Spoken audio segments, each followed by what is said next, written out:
For most of his 20-odd years, Travis Walton has led a relatively ordinary life, but suddenly all that changed. Travis claims he was kidnapped, and not by your average kidnapper looking for some ransom money. Travis says creatures from outer space took him away on their spaceship for 5 days. Travis, welcome. It sounds, you must admit, absolutely unbelievable, almost ludicrous.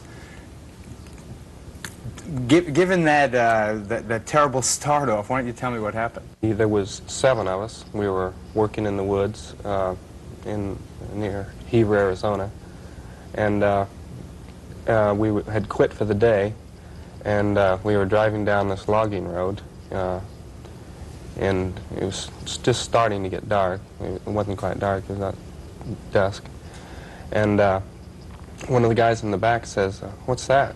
You know, and there was a light coming through the trees off to the right, up ahead. And when we got around this thicket of trees where we could see what it was this, this object hovering about 100 feet off the road. And, we stopped the truck, and we sat there watching it. And I got out, and I walked up closer to it, to get a closer look. What happened?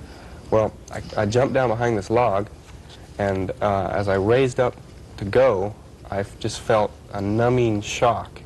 And I blacked out. And my friends in the truck said they saw a beam come out of the craft and strike me in the head and the chest and knock me back through the air about 10 feet there. And they panicked and ran, They drove off. Can I ask you, before you tell me the rest of the story, had you been taking any drugs on this day? No, I just put in 8 hours of very hard labor. Booze? Nope, I was not hallucinating, I was not drunk, not crazy. Okay, what happened? When I finally became conscious, I looked around and I saw these 3 creatures standing over me. What'd they look like? They were a little under 5 feet tall. They had very large eyes, small nose, small mouth, small ears. They were very pale skinned. They had no hair, no eyelashes. Were they human? No, I wouldn't say they were human. It was very horrible. I jumped up, and there was this thing laying across me. It fell off, and I knocked them away from me. And I staggered over against the table there, and I lashed out at them with this thing that was laying there. But they started towards me, and then they stopped, and then they turned around and left all at once, and that was the last I saw of them. Robert Sheaffer is a member of the privately funded Committee to Scientifically Investigate Claims of the Paranormal. His specialty is UFOs. Bob, what do you think of Travis's story? Well, unfortunately, there's very good evidence that what Travis is saying is not true, that in fact this is a deliberate hoax. Do you expect people to believe that your mother would tell the police, don't bother to look for him, he's not on this earth? After a search of the area, and of course, she knew the men, and she naturally assumed that what had happened had happened. Travis has took a lie detector test after he supposedly reappeared, and he flunked it. And he flunked it very badly. I was in too emotionally overwrought condition to take a test that soon after the incident. By the way, I did take one later, which was passed. By a less experienced examiner while the boss was out of town. Well, and the so boss there were came two back. tests. There were 2 polygraph tests. You failed the first, which was shortly after the alleged incident, and you passed the second. Is that what But happened? more than that, they covered up the fact that he'd failed the first one. The APRO, a UFO group, had paid for it along with the National Enquirer, and when Travis didn't pass, they kept the whole thing secret. There was like a cover-up, Watergate style. They deep-sixed the embarrassing evidence, and then they stonewalled it in public. Now, you and Dr. Hynek used to work together, true, Robert? I was a student at Northwestern.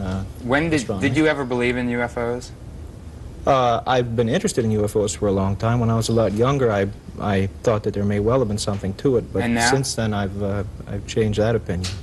And your present opinion is? I'm pretty skeptical about the whole thing. What always puzzles me is how is it that UFOs always somehow manage to slip away before the evidence becomes too convincing? What about President Carter's sighting? May I ask you about that? Right. I've investigated that one. I've made a number of phone calls down to Leary, Georgia, which is where it reportedly happened. It just goes to show that even the most reliable and trustworthy person can be very mistaken in reporting something like a UFO, because President Carter's supposed UFO lines up perfectly with the position of Venus in the sky. Dr. Hynek, what do you think of Travis's story, briefly? Well, I think that he underwent, I understand, a Minnesota multiphasic personality inventory and passed it with high colors. It showed that he was not psychotic or was not given to deception. Now, if that is so, I think that's a point in his favor. But what I've always felt about this case, I've divided it into two parts. One is the first part involving all 7, and they took lie detector tests and passed them. It fits a pattern. You see, if this were the only case on record, then I would have to say, well, I couldn't possibly believe it. But at the Center for UFO Studies now we have some 24 similar abduction cases now currently being studied. Something is going on. My only commentary on this UFO segment is that I wish I could see one of them. Stay with us. We'll be right back after this.